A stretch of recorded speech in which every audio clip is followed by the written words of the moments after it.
मित्रों, आप सभी का स्वागत है। आज हम काफ़ी दिनों के बाद आप लोगों के बीच एक विशेष टॉपिक पर चर्चा करने के लिए उपस्थित हूँ। अभी हाल ही में वाराणसी यानी काशी को एससीओ की पहली पर्यटन और सांस्कृतिक राजधानी का दर्जा प्राप्त हुआ है। तो सबसे पहले हम यह जानेंगे कि एससीओ क्या है, किस प्रकार की संस्था है और वर्तमान समय में इसमें कितने सदस्य देश शामिल हैं। एससीओ एक क्षेत्रीय आर्थिक एवं सुरक्षा संगठन है। इसकी शुरुआत सन 1996 ईस्वी में रूस, कजाकिस्तान, ताजिकिस्तान और किर्गिस्तान के नेताओं के द्वारा संघाई 5 के रूप में हुई थी, लेकिन सन 2001 में इसका नाम बदलकर संघाई सहयोग संगठन कर दिया गया। वर्तमान समय में इसमें 8 सदस्य देश शामिल हैं। अगर इसके मुख्यालय की बात करें तो वर्तमान समय में इसका मुख्यालय बीजिंग में स्थित है। मशहूर शायर मिर्जा गालिब ने अपने एक शेर में कहा था, उनकी शेर है, बनारस रा कसे गुप्ता की चीनस, हनूज अज जंग ए चीनस बर जबीन अस्त। गालिब ने इस शेर में कहा है कि किसी ने बनारस की खूबसूरती में चीन के बराबर ठहरा दिया था। तब से गंगा की मौज खूबसूरती में चीन तब से गंगा की मौज इसके माथे की शिकन बनी हुई है।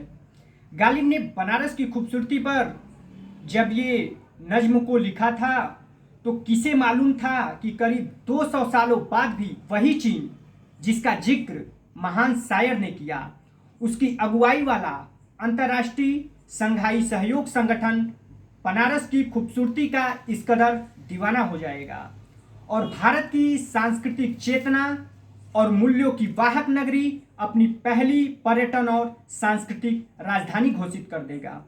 उज्बेकिस्तान के समरकंद में आयोजित एससीओ संघाई सहयोग संगठन के शिखर सम्मेलन में वर्ष 2022-23 के दौरान वाराणसी को एससीओ की पहली पर्यटन और सांस्कृतिक राजधानी के रूप में सभी सदस्य देशों ने स्वीकार कर लिया।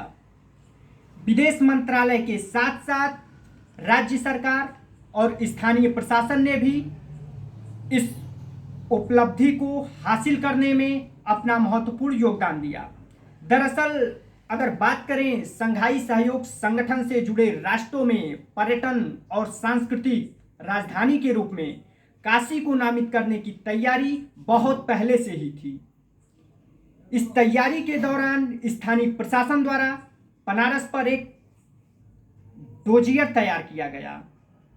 इस डोजियर में दुनिया का एकमात्र जीवंत नगरी काशी को सांस्कृतिक, ऐतिहासिक, पुरातत्व स्थलों के महत्व के साथ साथ यहाँ की जानी जाने वाले पर्वों का भी उल्लेख हुआ है और साथ साथ देश विदेश से आने वाले पर्यटन का भी जिक्र किया गया है।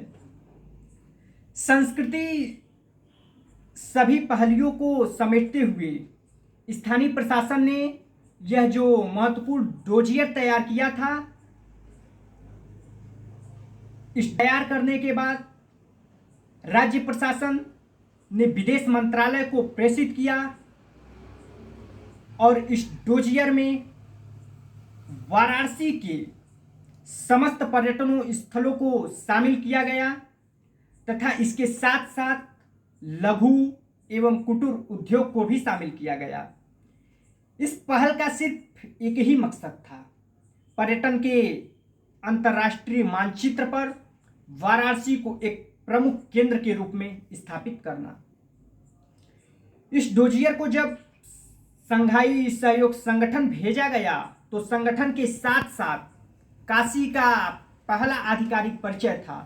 काशी के इस समृद्ध इतिहास को जानकर संगठन के अधिकारी भी दंग रह गए और इस तरह मोक्षदायिनी काशी यानी वाराणसी एससीओ की पहली संस्कृति और पर्यटन राजधानी में एससीओ के सदस्य देशों से विद्यमान संगीतकार, कलाकार एवं फोटो जर्नलिस्ट व अन्य अतिथियों को भी आमंत्रित किया जाएगा। बहुत बहुत धन्यवाद आप सभी लोगों को।